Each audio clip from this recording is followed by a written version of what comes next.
Today, we're going to go over some in-depth strategies to help you combat phone addiction and reclaim both your time and focus. This is about taking back control and making your phone work for you, not against you. Hey guys, welcome back to the channel where we go over ways to improve your health, your mindset, and productivity. In this video, we're going over some strategies to help you reduce your phone addiction. And if you have any advice or tips that you use to help combat phone addiction, feel free to drop it below in the comments for other people to check out. Now let's get started with the first area, which is creating distance between you and your phone. Now this is going to be key for you dopamine fiends to help you break the cycle. So first off, whenever you're going to bed, make sure your phone is either on the other side of your room, outside of your room, or just someplace where you can't just turn over and grab your phone, as it's the first sign of you're feeling bored and you can't get to sleep. Take at least an hour before bed to do some meditation, journaling, practicing a hobby, just something to distract yourself. You're not looking for your phone to try and get some cure to your boredom. Keeping your phone out of the bedroom for at least an hour before you go to bed will help reduce the need for that dopamine hit, as well as increase mental clarity and just get us ready for that state of sleep. Second, you don't want to be waking up and going on your phone right away. As soon as you do this, you're going to immediately be telling your body, hey, this thing's going to give us the satisfaction we need, the constant dopamine hits of scrolling, looking for something new to stimulate our brains. And because we already set our phone up so it's not easily available while we're in bed, we're already setting ourselves up for success. Instead of going reach for your phone, do some morning reading or maybe even meditation, do a workout, something that's going to keep you off your phone for a little bit longer. And we have a lot of notifications on our phone that will be constantly stimulating us and telling us over and over again, hey, there's something new to check. We need to get this dopamine hit. What could it possibly be? It's like hitting a roulette wheel. Every time you get a notification, you're constantly wondering like, oh, what is it going to be? What is it going to be? Now, by going through your notifications and turning off all the unnecessary ones, it's going to help us not constantly be reminded to check our phone. Really think about the next time you get a notification from Twitter or Instagram, did you need to know it's on there? If you really didn't, just swipe down, swipe to the left of the notification, and then hit options, and then turn it off. You don't want to have these notifications constantly coming up. The less notifications you have, the less signals there are to our brain to tell us, hey, we need to check our phone. Now let's focus on the ways we interact with the apps on our phone. Delete apps that you know are unnecessary or you're gonna check every once in a while. And also apps that you don't need on your phone all the time. Whether it's Instagram, TikTok, YouTube. Most of the time just having it on our phone sends a signal to our brain that, oh, we could check this. And like before, trying to see if we're gonna hit a jackpot. So instead, delete these apps. If you really do need them, you could download them, check, post, whatever you need to do, and then delete it right away. A lot of the times we're laying in bed, just sitting around doing nothing, and we scroll mindlessly on our phone. So in the mornings, pick up a nonfiction book and start getting your mind going by getting some information from a book instead of your phone. And instead of laying in bed, going on your phone at night. And again, mindlessly doom scrolling, pick up a fiction book and try to unwind and relax that way. I recommend fiction as opposed to nonfiction at night because fiction allows us to unwind a little better than nonfiction. I talked about this a little bit before in my video about energy, so I recommend checking that out after this video, of course. And by the way, why don't you just hit the like button down below? The third way we can interact with our phone a little better is phone optimization.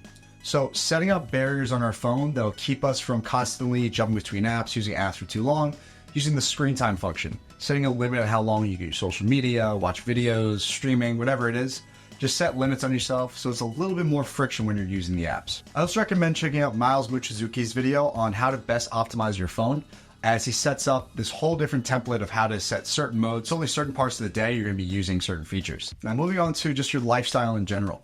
Plays a huge role in how we use our phones. So let's check out some adjustments we can make to lower overall screen time. First off is mindfulness practices. So being really conscious about how you're using your phone. Don't just turn off your brain and go into default doom or scroll mode where you're just constantly jumping on your phone and only going on it because you have the habit of going on. Take time to be really mindful of how you're using your phone. Think about, should I be doing this right now? Is there something better I could be using my time for? Do I even want to be on my phone right now? Also, one of my favorite pieces of advice is meditation. So starting a meditation practice will, again, train our brains to be okay with being bored. It allows us to be more present in the moment, allow us to disassociate from this habit of constantly going on our phone, and it'll just overall improve your well-being because you're paying more attention to the world around you. Also, one more trick I use is going on my TV as opposed to my phone. If you have a TV where you have YouTube on it, it'd be a great way to watch YouTube instead of using your phone. Because with the phone, you could just minimize the video and scroll, look for another video. What this does is it trains our brain to not be satisfied and be okay with just sitting and enjoying that video. And when we're on our TV, we don't have that luxury. So being able to just sit down and watch the video we chose to watch is a great way to improve your mindfulness and be more conscious of the content you want to consume. Now, for those looking for some more advanced strategies, here's some additional tips. First off, put your phone on grayscale mode. It'll take away all the color, it'll just be in black and white, and it'll be a lot more boring to go on your phone. Now, having all these colors to further stimulate your brain will make your phone just a little bit less appealing, which is a great way to help disassociate from the addiction of our phone. Next is creating tech-free zones.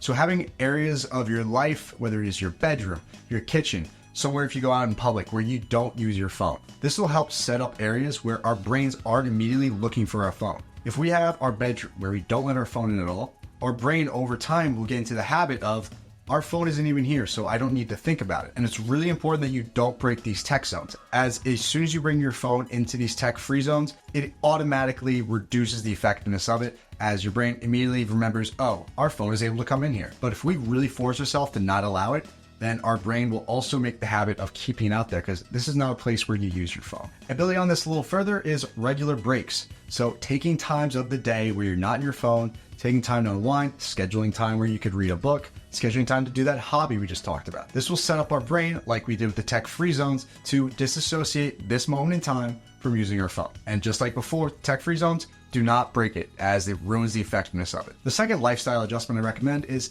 finding a hobby, something that you really enjoy and you can just get lost in. For me, it's been playing guitar. My brain immediately goes in that flow state where I'm just focusing on doing the practice of playing guitar. For you, it might be painting or cooking or even hiking. Just find something that you can get lost into, really enjoy, and will get you into that state where you're not worried about where's my phone. Not only that, but it'll give you a valuable skill that you can use in other areas of life. And now that we've reduced the amount of time we're using our phone for, you might want to check out this video on how to get more energy in your day so you can do more and be just as productive.